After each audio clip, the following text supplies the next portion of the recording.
context very well. One thing which I'm conscious is we are talking to a group of people who are businessmen already. So talking to businessmen about people is something which I think is, I think we should be learning from you rather than telling you. So with that as a context, what we were told is that this is a group of people who are small businessmen, but having big aspirations and big ambitions. And I think if you look at the country's landscape today with all the big businessmen of India, they all started small. So, and all of them did one thing which is very typical, is they built the organization with a set of people who really got the organization to where it is today.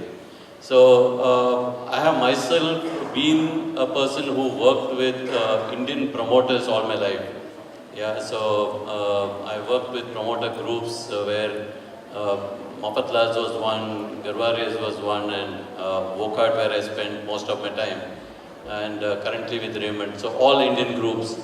And I must say that all promoters think alike. Their mandate to HR is only one. कोई ऐसा आदमी लेके आओ जो जादू करेगा. So that is the mandate. So they want people who will come and produce magic. And I'm sure that each one of you would be thinking alike.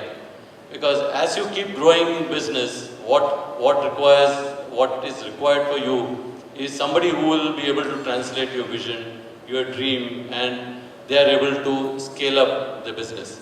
So I'm sure that one of your critical challenges will be how do you hire people.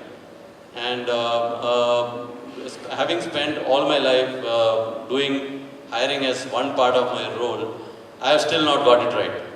I never know how to get the right person. Because, all we do is, all the time you're trying to interview, you're trying to understand people and their motives. But at the end of the day, you never know, because you are putting up a show, he's putting up a show when he comes to meet you. Because he needs a job and you need a person.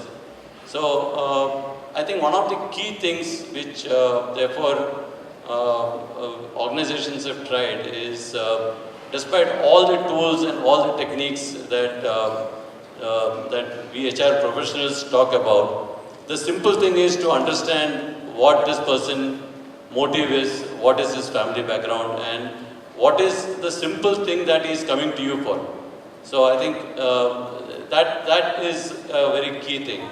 Now, I think yesterday was the anniversary of the Taj, where so many people got killed. And all of you know this story, that about 11 employees laid down their lives. Yeah, and all that they did when the terrorists were attacking them was they were trying to save the guests, even though they knew that their life can be at risk. And they laid down their lives. So about 1/3 of those who died were Taj employees. Now this is a big case study, and when we looked at what really Taj did, it was a very interesting learning. They said that they hired people who are from very ordinary families. Yeah, and they trained them to do what is required to be done. So, yeah, and from very small cities, exactly. So they hired them from very ordinary families, from small cities, not necessarily metros. So the lesson that is so critical for all of us is, how do you pick those people who have the potential? And we all rush to the IIMs and we all rush to all the B schools to try and hire people with the pedigree. But we miss that point as to whether he's a person who is the right person for us. So one of the key lessons, I think, as you build businesses is, are you able to pick up the right person? Are you able to sense as to what is this person bringing and what is his background? So that is one. I think the other topic which is also part of this discussion is about culture. Yeah, and I think all large corporates have done a lot of work around building culture. But some of the lessons that I have personally seen is, it is about how the businessman or the entrepreneur thinks about what organization he wants to create. Yeah, so all of you would have started in a small way, you would have done many things yourself. You would have been handling production, you would have been handling finance, you would have been handling marketing. Yeah, but as you keep growing, are you able to get people who are able to think like you, but be different than you? So, is it possible to create that diversity where they are able to bring that thought different than yours and challenge you to see how things can be done differently? So we all want to take people who are typically in our own mold. And you always, when you recruit somebody, you try to see whether he is the same as me.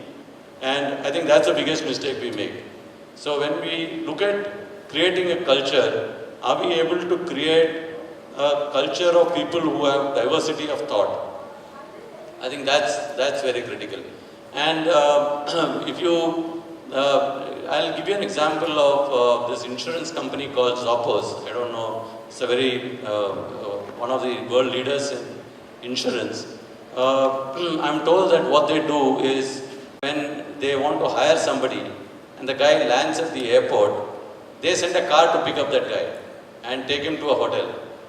Yeah, and when before they actually interview the candidate, they ask the driver as to how was your experience with this guy. Was he nice to you or not? Because in insurance business, being nice is most important. Yeah, so what kind of a culture you want to create, it will depend on what kind of people you bring in. And what is your vision of how you create an organization where people are able to bring in diverse thoughts, they are able to interact freely and not necessarily be bound by hierarchy. I think in all Indian organizations, Indian entrepreneurs, one of the key things we expect, and that's one of our family values as we grow up as Indians, is to respect hierarchy. So that comes very naturally to us. So we see this behavior typically in all boardrooms where, when the entrepreneur is sitting there, the employees feel very reluctant to open up, talk, challenge. Yeah, so that becomes a culture. And as you keep growing, they become just soldiers of what the boss wants. And they just do what the boss tells them to do.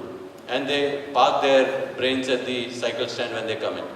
So can we encourage a culture where, you are able to allow people to express freely and differ with each other?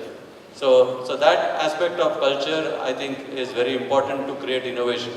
And today, without innovation, growing a business becomes a big challenge. Yeah, and the third aspect I want to again talk about, which I think Sanjay also mentioned, is the current generation of employees, where you are seeing a big shift. So the current generation is no more concerned with whether they want to spend 10 years with you. They just come here, they look at maximum 2 to 3 years. Yeah, so therefore, how do you really get the best out of these people when they come in? And how much you are able to give them empowerment to do the things that they do becomes another aspect of the culture which is so critical. So I think I'll just leave it here saying that hiring the right guy is a big challenge, and therefore as a businessman or as people who have set up businesses, you should invest a lot of time and not just leave it to just doing a 5-10 minute interaction. And look at hiring people who are needy, who bring the right values to the organization, and create a culture where there is diversity and also who are innovation oriented, and look at how you can empower your people to make decisions that you would be making so far, so that you have the time to do things which are far more strategic for the future.